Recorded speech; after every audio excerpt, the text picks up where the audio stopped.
ఒక్కొక్క రోజు ఒక్కొక్క కార్యక్రమాలు నడుస్తూ ఉంటుంటాయి. అందులో ఇప్పుడు కాంగ్రెస్ పార్టీని మళ్ళీ పునరుజ్జీవింప చేయడం చంద్రబాబు గారి ఉద్దేశం. ఎందుకంటే ఒకప్పుడు ఏ కాంగ్రెస్ పార్టీకి అయితే వ్యతిరేకంగా తెలుగుదేశం పార్టీ పుట్టి పెరిగిందో ఆ కాంగ్రెస్ పార్టీ కారణంగానే తెలుగుదేశం పార్టీ సుదీర్ఘకాలం అధికారంలో ఉంది. ఎందుకంటే కాంగ్రెస్లో ఎప్పుడు కొట్టుకు చస్తుంటారు, తద్వారా తమ జోలికి రారు, అట్లాగే తమ మాట అధినాయకత్వం దగ్గర నెగ్గుతుంది.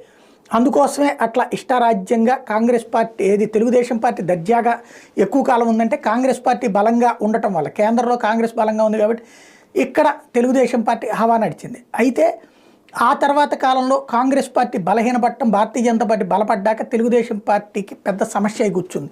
చివరికి మళ్ళీ ఆ కూటమిలో చేరింది, కానీ కాంగ్రెస్లో ఉన్నటువంటి చనువు దానికి రాలేదు.